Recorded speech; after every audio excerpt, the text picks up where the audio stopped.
Assalomu alaykum qadrdonlar. Yangilikni ulashgim keldi. Xudo xolasa mana o'sha danaga o'rnataman pechka. Mana ichida danaga bor. Hozir yarim taqir suli yo'q ko'rdi.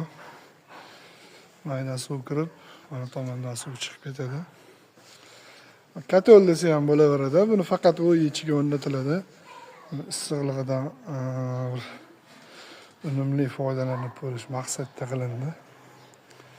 Xudo xolasa kuzatib turasizlar. Buni halimizonroq usta pochchamizni kutib turibmiz.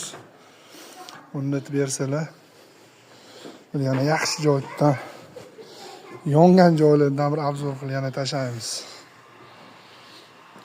Xudo xolasa o'zlarining ixtirolari